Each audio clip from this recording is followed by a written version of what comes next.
Thousands of years ago there was a king named Namrood who was ruling the whole world. He made a false claim of being God. He would cruelly treat the one who did not acknowledge him as God and would also get him murdered.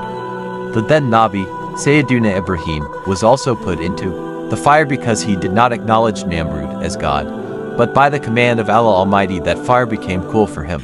Some days after the incident in which he was put into the fire, a severe famine struck and grain food ration and drinks ran out. People would go to the court of Namrood and would request grain from him. In return, Namrood would make them acknowledge him as God. The one who would acknowledge him as God would get grain and the one who would not acknowledge him as God would return empty-handed. Sayyiduna Ibrahim also went to Namrood for getting grain. Namrood asked, "Who is your Lord?" He replied, "My Lord is the one who resurrects the dead and gives death." Having heard this, Namrood said, "I also possess this power." Having said this, he ordered that 2 prisoners be brought. He released one of them and got the other one killed. Having noticed this stupidity of Namrood, Sayyiduna Ibrahim said, "My Lord causes the sun to rise in the east. If you are God, so make the sun rise in the west." Having heard this, Namrood got astonished and could not answer to it. After a little while, in order to overcome his embarrassment, he said, "I do not have grain. Go to your Lord and ask for grain." He left the court of Namrood and went to his home. On the way, he saw a mound of sand. He filled a bag with the same sand from the mound and took it to his home in order to please his family members and slept. Just see the glory of Allah Almighty. When his wife Sayyidatuna Sarah opened the bag, she found it full of grain. She made loaves of bread immediately and awakened him.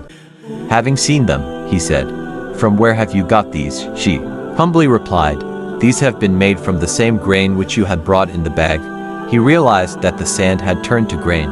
By the command of Allah Almighty, he thanked Allah Almighty. Angel and Namrood on the other hand, Allah Almighty sent an angel to Namrood in the form of a human. The angel said, "Your God says, you believe in me, I will sustain your kingdom." Namrood said, "Which God? Only I am God." The angel repeated what he said second time and then third time, but Namrood refused every time. Army of mosquitoes. As a result of this defiance of Namrood, the army of mosquitoes was inflicted by the command of Allah Almighty upon the army of Namrood. The army of mosquitoes ate the flesh of all the people of the army and sucked their blood completely, leaving only their bones. The mosquitoes were so huge in number that the sunlight could not be seen. Namrood could only see this horrific scene, but do nothing. Namrood was beaten afterwards. By the command of Allah Almighty, a mosquito entered the brain of Namrood through his nose and started eating it. The intensity of the pain drove Namrood mad and he started getting his head beaten with a thick stick. Glory be to Allah Almighty. When his head was beaten with a thick stick, the mosquito would stop biting. But when his head was not beaten with a thick stick, it would start biting. Namrood was in a disgraceful situation. The person who would slap his head hard would be called his sympathizer. 400 years passed in the same situation, i.e. his head was beaten with a thick stick and slapped hard. Finally, Namrood died in disgrace.